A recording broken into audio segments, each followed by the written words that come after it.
Hello everyone, welcome to B's Battlegrounds. I'm Bobby B, and today we'll be talking about the GIJoe Classified Series 2023 Year in Review, kinda.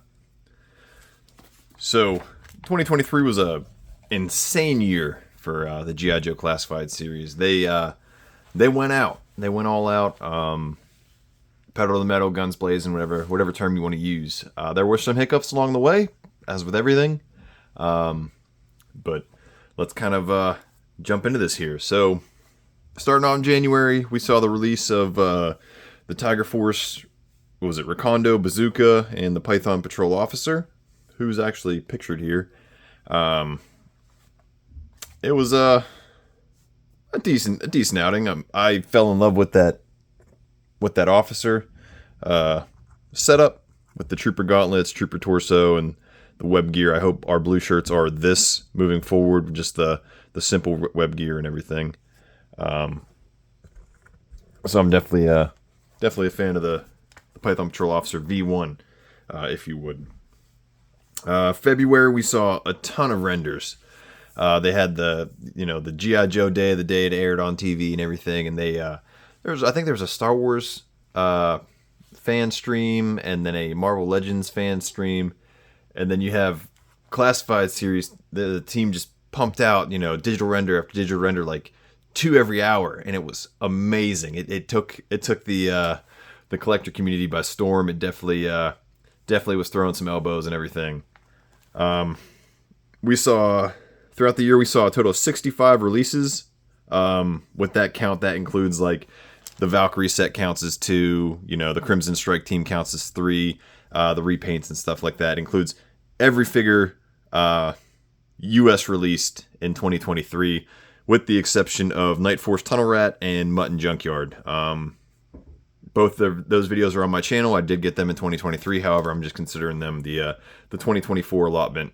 But we do have, Wolf Spider, and we got Shadow Tracker in this mix because they are starting to drop too. And I feel like a good bit of people picked them up from imports earlier this year.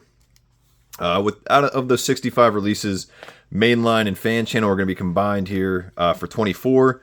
The only reason I combine fan channel is just because they're I use this term loosely, relatively easy to get with the mainline exclusive. Yeah, fan channel can only get Amazon, Big Bad Toy Store, the works and stuff, but you don't have to break your back to get them as long as you get your pre-order in at a reasonable time and don't wait till they actually ship to make your orders. So 24 there. Retailer exclusives, we saw 26, that being Walmart, Target, and whatnot.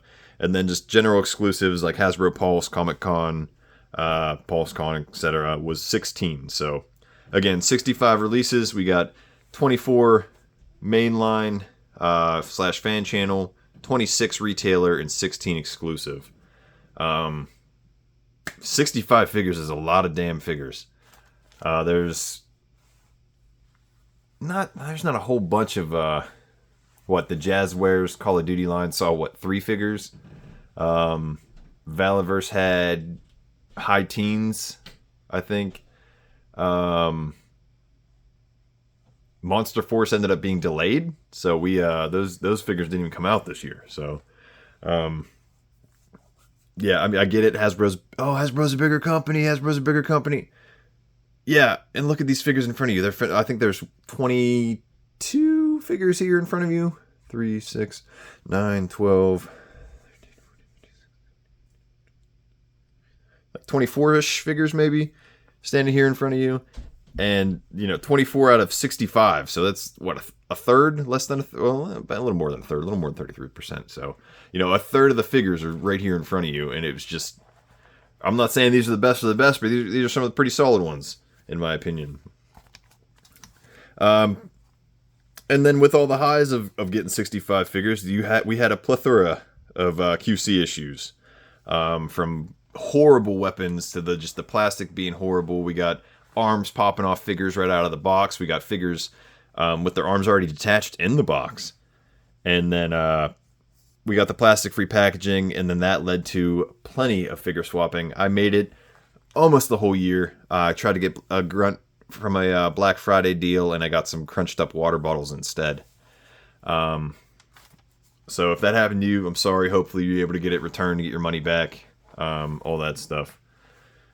But looking at QC issues and Hasbro being such a big company, 20 out of 100 is still the same as 2 to 10. So if you're a smaller company and you only have 2 figures break out of 10, that's the same percentage as 20 breaking out of 100. So when you put it on a huge scale, QC issues happen, and they're not something to just completely bash a company about, unless it's, routine, minus the weapons. And the weapons were addressed. Obviously, GIJoe Classified are rated for 4+, so there are some rules that have to be applied there, as you can see with the Eels spear gun. It's all warped right there.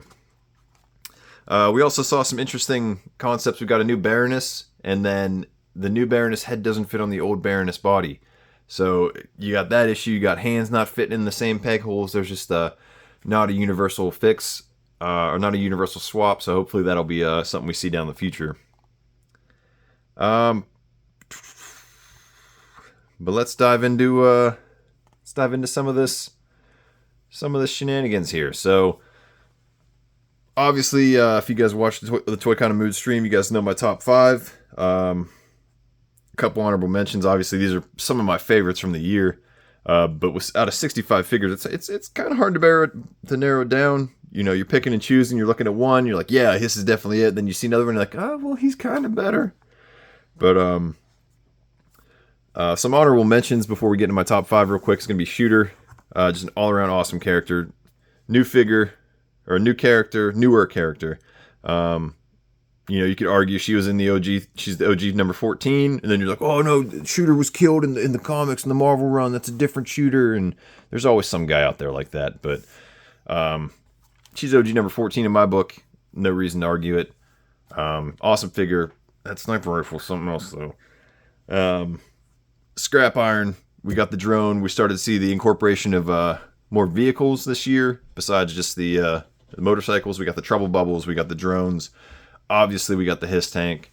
So it was definitely a year swing. And then I already covered the Python Officer version 1. But just there were some solid figures this year.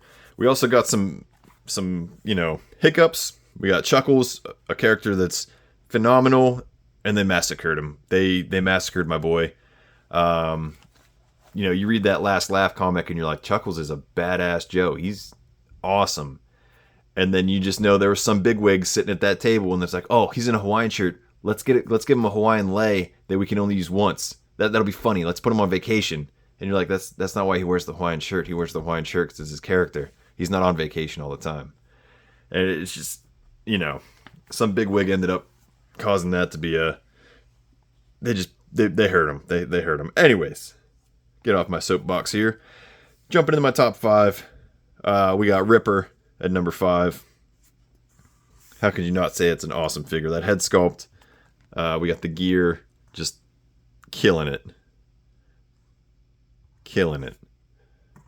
And I'm not even a big Dreadnought guy anyways. I'm, I kind of look away from him, but I kind of put that behind me and pulled him up. Coming to number 4, the Cobra Eel. Such a simple figure. I'm a sucker for, I guess, skinnier figures that aren't like bulky and gigantic. And I mean, I'm a huge dude myself, but I'm gonna use it like Stormtroopers, for example, as being a trooper. They're just simple, and that's what we get with the Eel. We got the wetsuit. Could have used a better weapon though, of course. But we're getting the retro carded Eels down the line. Number 2, if you would have told me that an OG-13 character was on my list, I would have laughed in your face in January. But we got Grunt. Grunt is a solid soldier. He's got the plate carrier, he's got the weapons, he's got the gear. Just phenomenal. Awesome figure to have. And then if you wanted to, you could troop build him. You got the name tape on the plate carrier though. You got to white it out, paint over it, one of the two. But such a fun figure. I didn't think much of it. I got him. I started playing with him in the backyard. There's a flower bed right outside the back door, and I got some of the best pictures I took all year of him. Just an awesome figure. And then kicking myself again, coming in at number 1, OG13, Rock and Roll, who is the definition of GIJoe Classified. You got that simple, machine gunner look brought up to 2023. It's not the 80s anymore. And they gave him that like modern helmet. We got the nice ACH with the Peltors. We got the rail system, all that good stuff. We got all kinds of gear and stuff. The only thing he really lacks is some paint apps on the belt and stuff. But otherwise, solid, awesome figure. So it was quite a year. Awesome year for the GIJoe Classified series. Let me know your top 5 in the comments below, and if you can't fit 5 in there, squeeze some honorable mentions in. Who'd you really like? Who'd you not care for too much? Just skip out on anybody. As far as Desert Snake Eyes, I think he's a fun character to look at. A little on the goofy and wacky side, sure, but he's like a solid figure. Look at this guy. A solid figure to look at. He adds some what would that word, like depth to my my display, my shelf. I don't know what the word is. If you know, let me know in the comments. But just an all around fun figure. Wacky and goofy, sure. Straight up repaint, absolutely. But that was it.